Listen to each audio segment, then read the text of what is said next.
Sir देखिए, एकजुट जम्मू के बाद बहुत की तरफ से बहुत देर के बाद आज एक प्रेस कॉन्फ्रेंस ऑर्गेनाइज की जा रही है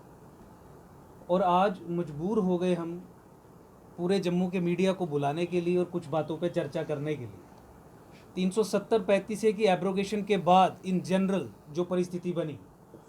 और पिछले एक महीने में इन स्पेसिफिक जो परिस्थिति जम्मू कश्मीर में बनी है, जिस तरीके से गैर मुसलमानों का, हिंदूज़ का, सिखों का जेनोसाइड, नरसंहार कश्मीर में और जम्मू संभाग में अनअबेटेड चल रहा है और जिस तरीके से इंडियन स्टेट, भारत सरकार, भारत की राजसत्ता उसे नकार रही है, जिसके कारण इसकी निरंतरता बनी रह रही है, जिस तरीके से जम्मू को डिसएम्पावर करने की दिशा में इफेक्टिव कदम लगातार उठाए जा रहे हैं, जिस तरीके से 2011 के फ्रॉड और फज्ड सेंसिस के आधार पर डिलिमिटेशन करवा के सत्ता पुनः कश्मीर को सौंपने का षड्यंत्र रचा जा रहा है, जिस तरीके से प्रधानमंत्री और होम मिनिस्टर की चुप्पी इस हिंदू जेनोसाइड पे आपको देखने को मिली, जिस तरीके से भाजपा का जम्मू में एनसीकरण हो गया। 2 एनसीज हैं जम्मू कश्मीर में, एक एनसी कश्मीर की एनसी और बीजेपी नई एनसी जम्मू की एनसी। तो मजबूरन अब हमने ये बिगुल फोका है कि एकजुट जम्मू बिल्कुल आगे फ्रंट पे लीड लेके सेपरेट जम्मू स्टेट के लिए लड़ाई लड़ेगा और आज यही सरकार को चेतावनी देने के लिए कि अगर आपने जम्मू को अलग स्टेट नहीं बनाया, अगर समय रहते आपने जम्मू को एक सेपरेट स्टेट का दर्जा नहीं दिया, या अगर आप इस यूनाइटेड जे.एंड.के को इकट्ठा रख के किसी भी फॉर्मूले से 2011 सेंसिस, फ्रॉड सेंसिस के आधार पर डिलिमिटेशन करवा के इलेक्शन करवाने की दिशा में आगे बढ़े, तो जम्मू के लोग इसका पुरजोर तरीके से विरोध करेंगे।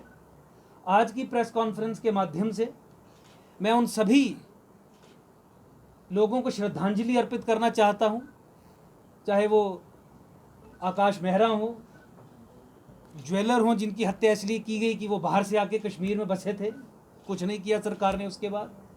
अभी जो हमारे बिहार के, जम्मू के जिन लोगों की हत्या भी की गई, हमारे टीचर्स जिनकी हत्या की गई, दीपक चंद हों, सुपिंदर कौर हों, सबको श्रद्धांजलि देते हैं। और ये भी अब ये साफ तरीके से पूरे जम्मू संभाग से निवेदन करना चाहते हैं कि समय आ गया है जब एक बड़ी मूवमेंट के लिए हम लोग तैयार हों और जम्मू को अलग करवाने की दिशा में कदम आगे बढ़ाएं, जम्मू को सेपरेट करवाने की दिशा में कदम आगे बढ़ाएं। हम ये पिछले 1-1.5 साल से ये देख रहे हैं कि 370 और 35 को खत्म करना, एब्रोगेट करना मात्र एक एबरेशन था, वो एक एक्सेप्शन थी। 370 और 35 की एब्रोगेशन को उसके लॉजिकल कंक्लूजन तक ले जाने के लिए, लॉजिकल कंक्लूजन का मतलब कि कश्मीर से उठा के पावर के बैलेंस को आप जम्मू में शिफ्ट करिए।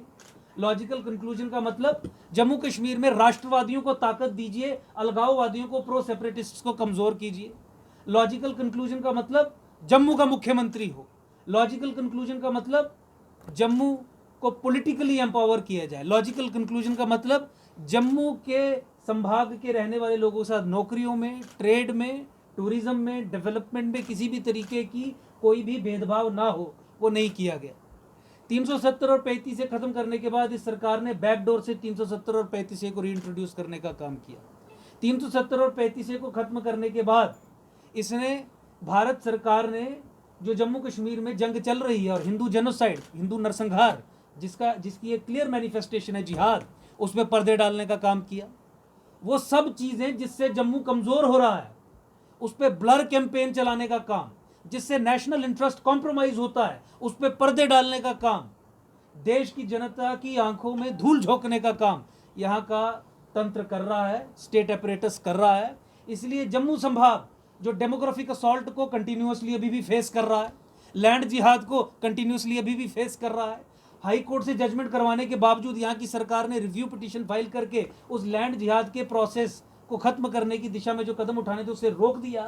वो जो फेस कर रहा है कंटिन्यूसली, कोई ऑप्शन अवेलेबल नहीं है कि जम्मू एक अलग राज्य बने, जम्मू एक अलग सेपरेट स्टेट बने, ताकि जम्मू का मुख्यमंत्री हो। और ये नेशनल इंटरेस्ट के दृष्टिकोण से भी बहुत इंपॉर्टेंट है।